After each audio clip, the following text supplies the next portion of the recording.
सिंधु जल समझौते पर पाकिस्तान को झटका लगा है। विश्व बैंक की ओर से नियुक्त तटस्थ विशेषज्ञ ने किशनगंगा और रतले जल विद्युत परियोजनाओं पर भारत और पाकिस्तान के बीच कुछ विवादों को सुलझाने के लिए रूपरेखा पर भारत की स्थिति का समर्थन किया है।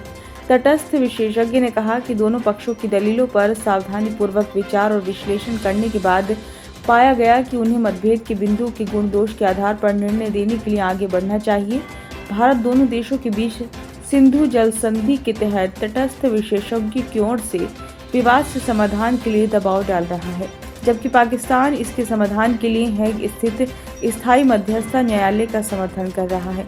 पाकिस्तान ने 2015 में इस मामले में तटस्थ विशेषज्ञ नियुक्त करने की मांग की थी, लेकिन अगले ही साल उसने कहा कि उसकी आपत्तियों का निपटारा मध्यस्थता न्यायालय में होना चाहिए।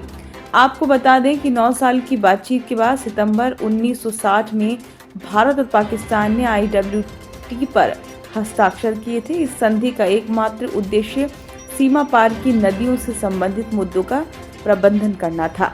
भारत ने विश्व बैंक के तटस्थ विशेषज्ञ के फैसले का स्वागत किया है। विदेश मंत्रालय ने कहा, ये निर्णय भारत के इस रुख को बरकरार रखता है कि दोनों परियोजनाओं के संबंध में तटस्थ विशेषज्ञ को भेजे गए सभी 7 प्रश्न संधि के तहत उसकी क्षमता के अंतर्गत आने वाले मतभेद हैं।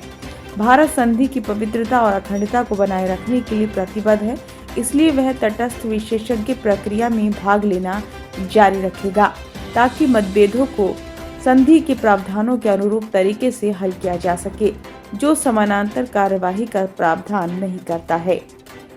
ब्यूरो रिपोर्ट, नई दिल्ली।